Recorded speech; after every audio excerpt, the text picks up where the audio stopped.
आमच्या गल्लीमध्ये माझ्या घराच्या पुढे बरोबर 4 घरं सोडल्यावर राधाताई राहायची. तिचं शिक्षण नुकतंच पूर्ण झालं होतं आणि सध्या ती घरीच असायची. तिची आई दुसऱ्यांच्या घरी कामाला जायची आणि तिचे वडील त्यांच्या कामाच्या निमित्ताने नेहमी बाहेरगावी असायचे. तिचा भाऊ इंजिनिअरिंग करत होता आणि तो कॉलेजच्या हॉस्टेलवर राहायचा. त्यामुळे दिवसभर राधाताई घरी एकटीच असायची. मला तिची एकटेपणाची जाणीव होती आणि तिच्याबद्दल मनात सहानुभूती वाटायची. राधाताईचं आणि माझ्या आईचं खूप छान जमायचं. त्या दोघींमध्ये मैत्रीचं घट्ट नातं तयार झालं होतं. राधाताई सतत आमच्या घरी यायची आणि माझ्या आईला घरकामात मदत करायची. ती माझ्या आईला आदरानं काकू म्हणायची. आईला तिची आपुलकी खूप आवडायची. माझा लहान भाऊ खूप वात्रट होता आणि त्यामुळे माझा अभ्यासात अजिबात लक्ष नसायचं. त्याची सततची मस्ती बघून आई त्रासलेली होती. म्हणून आईने राधाताईला तिच्या घरी माझा अभ्यास घेण्याची विनंती केली. राधाताईला आईची काळजी आणि माझी अवस्था समजली आणि तिने लगेच होकार दिला आणि आईला खूप आधार मिळाला. मला राधाताईच्या या मदतीचा खूप आनंद झाला होता, कारण आता मला तिच्या घरी जाण्याचा एक बहाणा मिळाला होता आणि मला तिला अधिक जवळून बघण्याची आणि तिच्याशी बोलण्याची संधी मिळणार होती. तिच्याबद्दल माझ्या मनात एक अनोखं आकर्षण होतं, जे मी अजून पूर्णपणे ओळखलं नव्हतं. राधाताई आता रोज संध्याकाळी तिच्या घरी माझा अभ्यास घेऊ लागली. तिला बघून मला अत्यंत आनंद व्हायचा आणि माझं मन उत्साहाने भरून जायचं. तिच्याकडे जायला मी अधीरतेने वाट पाहायचो आणि तिच्यासोबत बोलण्यासाठी मी काहीतरी विषय शोधून काढायचो. तिच्यासोबत घालवलेला प्रत्येक क्षण माझ्यासाठी अत्यंत खास असायचा. मग मी रोज तिच्याकडे अभ्यास करायला जाऊ लागलो. ती खरंच खूप मन लावून अभ्यास घ्यायची. तिची शिकवण्याची पद्धत खूप सोपी आणि समजून घेणारी होती. ती शिकवताना कधी रागवायची नाही, उलट खूप शांतपणे आणि समजून सांगायची. त्यामुळे मला सगळं लगेच समजायचं आणि माझा अभ्यासातला इंटरेस्ट वाढत गेला. अखेर मी 10वीची परीक्षा दिली आणि माझे सगळे पेपर खूपच छान गेले. परीक्षेच्या काळात राधाताईने मला खूप मदत केली होती आणि तिच्यामुळेच माझा अभ्यास इतका चांगला झाला होता. परीक्षेच्या नंतरही मी रोज संध्याकाळी तिच्याकडे जायचो, फक्त गप्पा मारायला आणि थोडा वेळ रिलॅक्स व्हायला. संध्याकाळी मात्र मी माझ्या मित्रांकडे जायचो. आम्ही सगळे मित्र एकत्र जमलो की मग मुलींच्या गप्पा आणि थट्टा रंगायची. मुलींविषयी मला खूप आकर्षण वाटू लागलं होतं. त्यांच्याबद्दल जाणून घ्यायला मला खूप उत्सुकता असायची, पण माझ्या मनातली ही भावना कोणाला सांगायची हिंमत मात्र होत नव्हती. रस्त्याने जाताना एखाद्या सुंदर मुलीला बघितलं की माझं मन एकदम खुश होऊन जायचं. अशी एखादी परी माझ्या आयुष्यात कधी येईल असे विचार माझ्या मनात यायचे आणि मी त्या गोड कल्पनेत रमून जायचो. मला त्या अनोळखी आकर्षणाची एक हळवी हुरहुर लागून गेली होती. माझं तारुण्य नुकतंच सुरू झालं होतं आणि मुलींबद्दलचं आकर्षण माझ्या मनात जोर धरून होतं. त्यांच्यासोबत बोलण्याची, मैत्री करण्याची आणि त्यांना अधिक चांगल्या प्रकारे जाणून घेण्याची तीव्र इच्छा माझ्या मनात होती. पण माझा लाजाळू स्वभाव माझ्या आणि माझ्या स्वप्नांच्या मध्ये एक मोठा अडथळा बनून उभा होता. तरीही एक दिवस नक्की काहीतरी चांगलं घडेल याची आशा माझ्या मनात कायम असायची. राधा खरंच खूप मनमोहक दिसत होती. तिला बघून अनेक मुलांची बोलती बंद व्हायची. ती घरात बहुतेक वेळा गाऊन घालायची आणि गाऊनमध्ये सुद्धा ती खूपच सुंदर दिसत होती. तिच्या चालण्याची अदा आणि बोलण्याची शैली खूप छान होती. खरं सांगायचं तर मला ती खूप आवडायची. तिच्याबद्दल माझ्या मनात अत्यंत आदर आणि चांगल्या भावना होत्या. माझ्या मनात तिच्याबद्दल कधीही चुकीचे विचार आले नव्हते. ती माझ्यासाठी एक आदर्श होती. एक दिवस मी असाच आमच्या गल्लीच्या कोपऱ्यावर उभा राहून वेळ घालवत होतो आणि तेवढ्यात राधा तिथे एका दुकानात काहीतरी घेण्यासाठी आली होती. माझं अचानक तिच्याकडे लक्ष गेलं आणि तिला तिथे बघून मी क्षणभर पूर्णपणे घाबरून गेलो. माझं हृदय धडधडायला लागलं आणि मला काहीच सुचेनासं झालं. आता काही खरं नाही असा विचार माझ्या डोक्यात काहूर माजवू लागला. तिला मी कोपऱ्यावर उभा राहून टवाळकी करताना पाहिलं असेल का या विचाराने मी अस्वस्थ झालो. मी धडधडत्या छातीने राधाताईजवळ गेलो, पण तिने माझ्याकडे रागाने पाहिलं आणि काहीही न बोलता तिथून निघून गेली. तिच्या त्या तिरस्कारपूर्ण नजरेने माझं मन खिन्न झालं. तरीही मी थोडासा धीर एकवटून तिच्या मागे गेलो आणि मग ती थेट माझ्याच घरात घुसली. गोट्या कपाळात जाणे म्हणजे काय याचा खरा अर्थ मला तेव्हा समजला. काय होणार या भीतीने मी थरथरत होतो. तसाच घाबरलेल्या मनाने मीही घरात घुसलो. तिने माझ्या आईजवळ तिचं सामान आणि राहिलेले पैसे दिले आणि लगेच तिथून जाऊ लागली.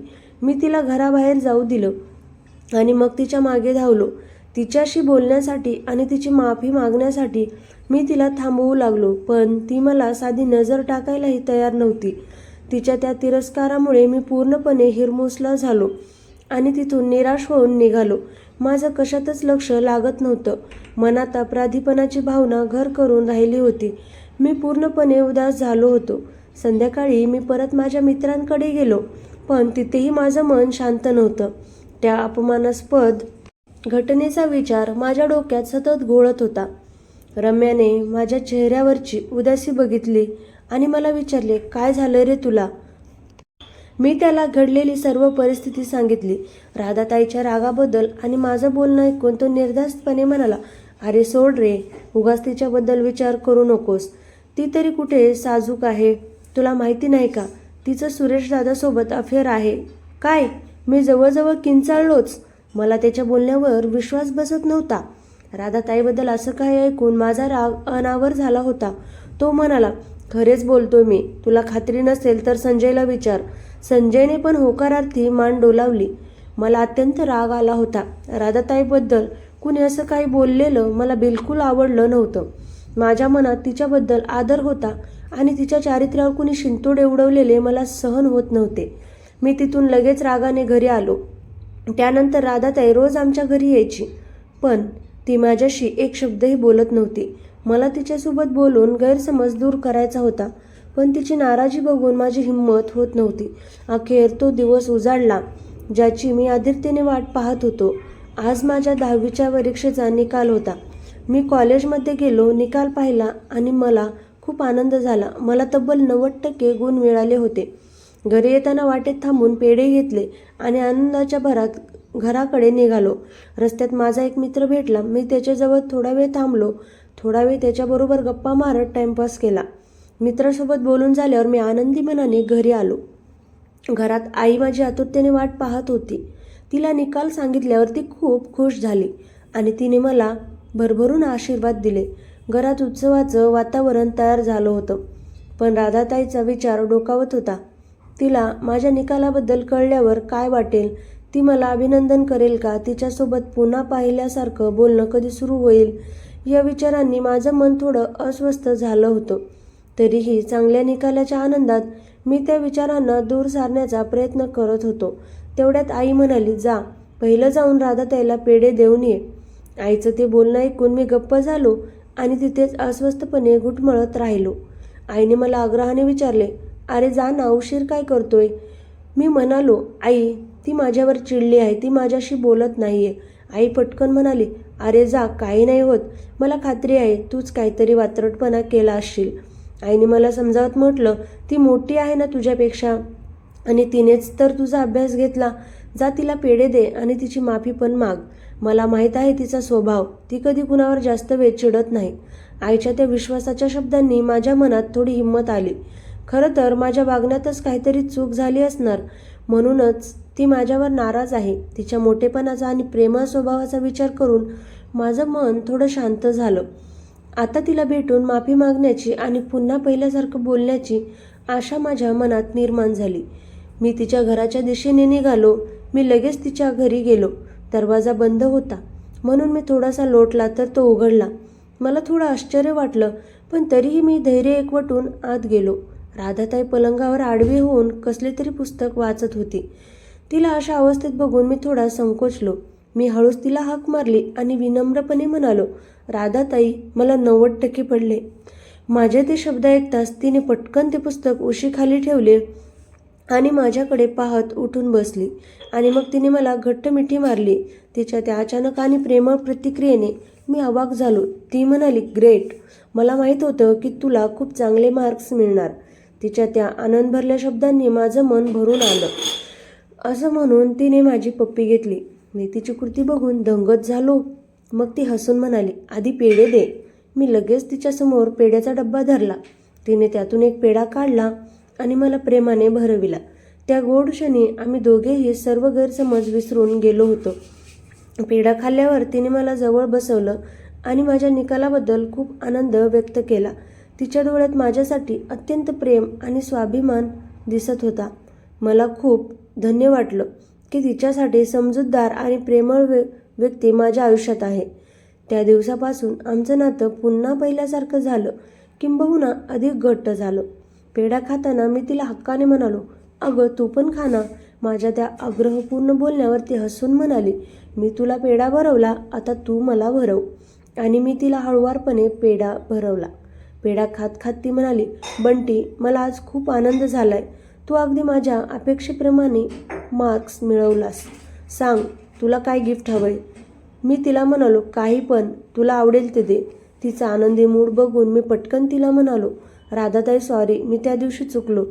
मी परत नाही असं करणार. माझ्या त्या मनपूर्वक माफीने तिचं मन हलकं झालं.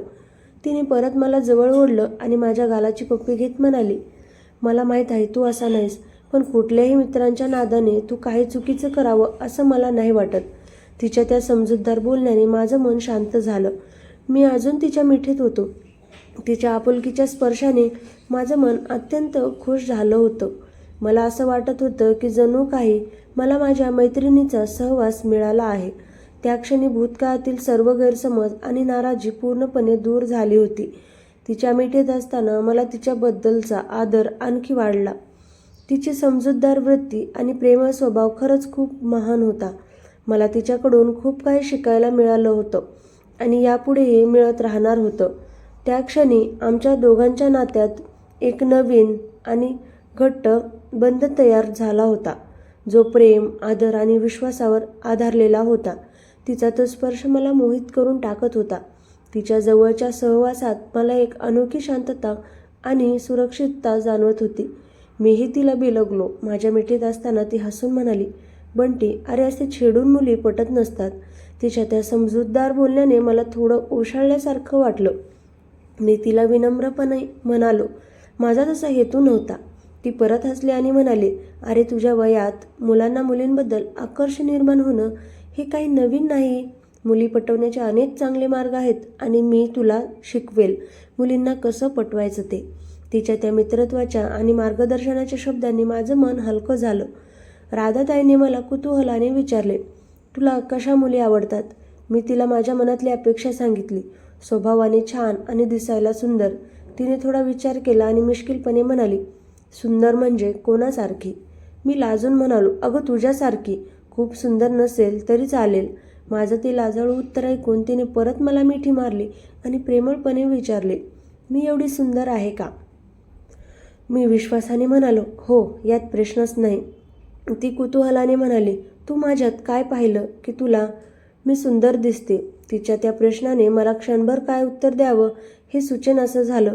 मी तिच्या प्रश्नाला उत्तर देत लाजून म्हणालो, तुझा गोरा रंग. त्यावर ती मिश्किलपणे म्हणाली, बस, फक्त गोऱ्या रंगामुळे मी तुला सुंदर दिसते?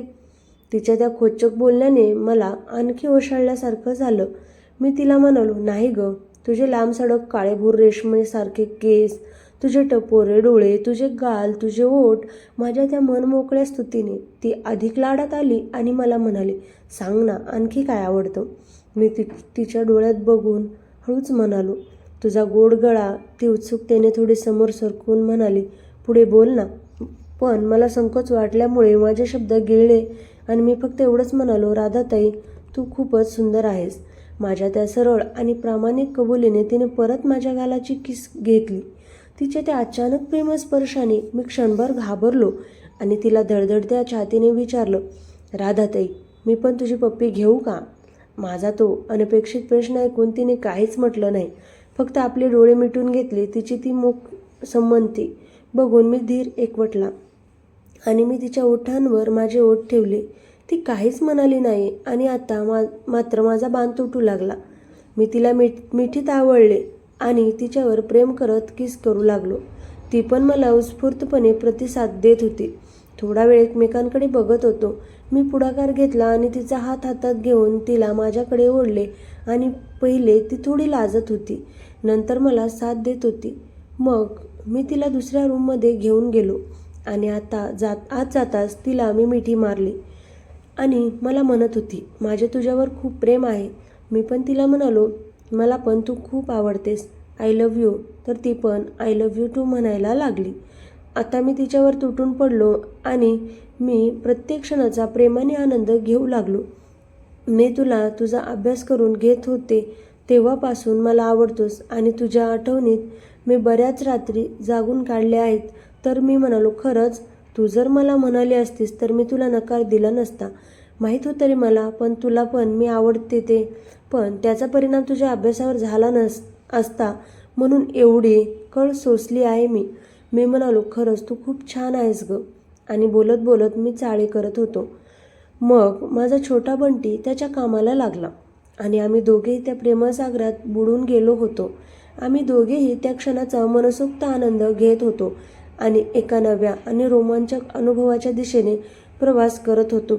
वेग जसा जसा वाढत होता तसा तसा श्वास अधिक जलद होत होता आणि अखेर अंतिम टोकावर येऊन पोहोचलो आणि तिच्या चेहऱ्यावर तृप्तीचे भाव स्पष्टपणे जाणवत होते.